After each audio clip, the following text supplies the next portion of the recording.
आता पाहूयात विस्तृत बातमीपत्र। सांगली आणि साताऱ्यातल्या माहितीच्या नेत्यांच्या उपस्थितीमध्ये धैर्यशील कदम यांनी भाजपाकडून सांगली सातारा विधान परिषदेसाठी उमेदवारी अर्ज दाखल केला आहे। सांगलीचे पालकमंत्री चंद्रकांत पाटील, साताऱ्याचे खासदार उदयनराजे भोसले, सार्वजनिक बांधकाम मंत्री शिवेंद्रसिंहराजे भोसले, ग्रामविकास मंत्री जयकुमार गोरे, आमदार गोपीचंद पडळकर, शिवसेना शिंदे गटाचे आमदार सुहास बाबर यांच्यासह सांगली साताऱ्यातील माहितीच्या प्रमुख नेत्यांच्या उपस्थितीत कदम यांनी आपला उमेदवारी अर्ज दाखल केला आहे। उमेदवारी अर्ज दाखल झाल्यानंतर सकाळी सदर विधान परिषदेची निवडणूक एकतर्फी होईल असा विश्वास पालकमंत्री चंद्रकांत पाटलांनी व्यक्त केला आहे। तसेच निवडणूक मॅनेज झाली असं होऊ नये म्हणून विरोधकांनी अर्ज भरला आहे।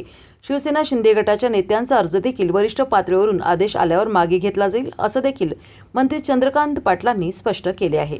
सांगली सातारा स्थानीय स्वराज्य संस्थांमधून विधान परिषदेवर जाण्याच्या उमेदवारीचा निर्णय होऊन महायुतीमध्ये भारतीय जनता पार्टीने ही जागा लढावी असा निर्णय झाल्यानंतर आमच्या पहिल्या राज्याची पार्लमेंटरी बोर्ड आणि केंद्राचं पार्लमेंटरी बोर्ड यांनी धैर्यशील कदम जे सातारा जिल्ह्याचे अध्यक्ष होते, दोनदा विधानसभा लढले, स्वतःचा साखर कारखाना आहे आणि खूप कार्यकर्त्यांचं मोहोळ ज्यांच्याबरोबर आहे, नेत्यांशी सगळ्यांची अतिशय आपुलकीचे संबंध आहेत, असे धैर्यशील कदमांची उमेदवारी नक्की झाली।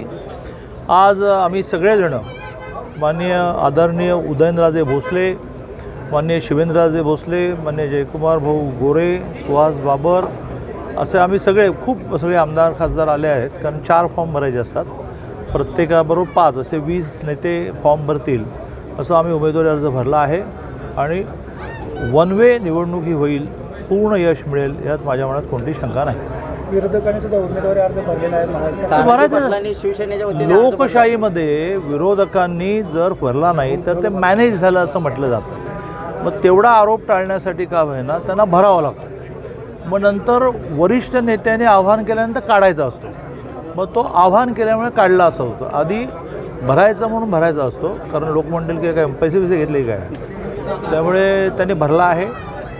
आमच्या राज्याचं नेतृत्व देवेंद्रजी, एकनाथजी, सुनेत्रा वहिनी त्यांना अपील करतील की अरे बाबा इतकं वनवे आहे, कशाला सगळे 18 दिवस टेन्शन ठेवत आहे। पण निवडणूक झाली तर 90% मतं आम्हाला मिळतील। नेते म्हणतात की काही नगरसेवक हे आमच्या संपर्कात आहेत भाजपचे, असंही राजकारणात म्हणत राहायचं असतं।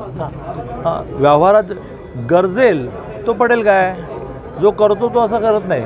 आम्ही कसं केलं, गेल्या आठवड्यात कसं केलं? चला, आमदार बाबर आज दिसत आहेत तानाजी पाटलांचं मागे नाही, आमदार बाबर हे शिवसेनेचे अतिशय चांगले आमदार नेते आहेत। ते आणि एकनाथजी तानाजी पाटलांना समजवतील, भविष्यात त्यांना काही चांगलं दिलं जाईल आणि तेही उमेदवारी अर्ज मागे घेतील अशी मला खात्री आहे। मी तुमच्या माध्यमातून या जिल्ह्याचा पालकमंत्री आणि त्यांचा मित्र खूप वेळा घरी गेलो आहे, त्यांना आवाहन करतो की ठीक आहे, आता तुम्हाला भविष्यातलं काही ना काही आश्वासन मिळेल, पण तुम्ही मागे घ्या। ओके, चला। काँग्रेस महाविकास आघाडीमध्ये फूट पडलेला आहे। इथं काँग्रेसच्या 2 नगरसेवकांनी अर्ज वेगळे दाखल केलेले आहेत, महाविकास आघाडीने वेगळा अर्ज दाखल केलेला आहे। आगे आगे देखते जाओ क्या क्या होता है। त्याला उमेदवारी जाहीर केलेली आहे, आज आपण अर्ज भरलेला आहे, काय वाटतं आपल्याला आणि विजयाचा कितपत विश्वास वाटतो? महायुतीच्या माध्यमातून महायुतीच्या सर्व नेत्यांनी माझ्यावर विश्वास व्यक्त करून मला सातारा सांगली विधान परिषदेची निवडणूक लढण्याची संधी दिली।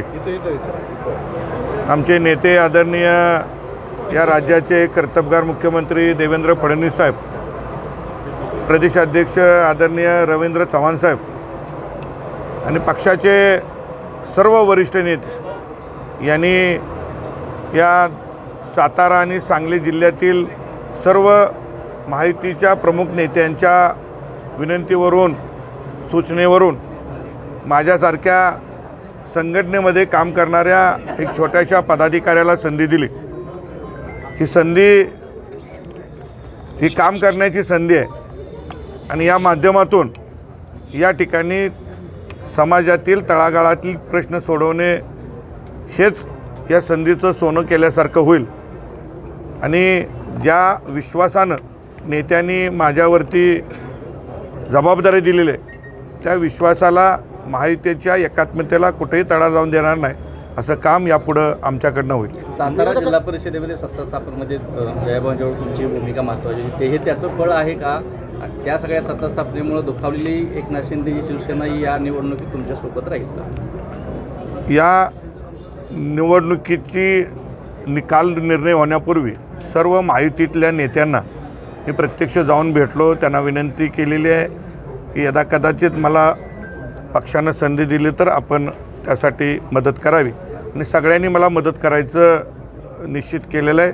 तसा शब्द माझ्यासारख्या कार्यकर्त्याला दिलेला आहे. शिंदे सेनेचं एक मुख्यमंत्र्यांवर टीका करते, आपल्यावर टीका करत आपल्यावर टीका करते. काल लोकप्रतिनिधी यांचा होता, पण शेतकऱ्यांच्या लाडकी बहीण आहे. आंदोलनात सुद्धा आपल्यावर टीका केली गेली. अरे बाबानो, माझ्या लाडक्या भगिनी आहेत त्या, पण त्यांना लोकशाहीने दिलेला अधिकार आहे.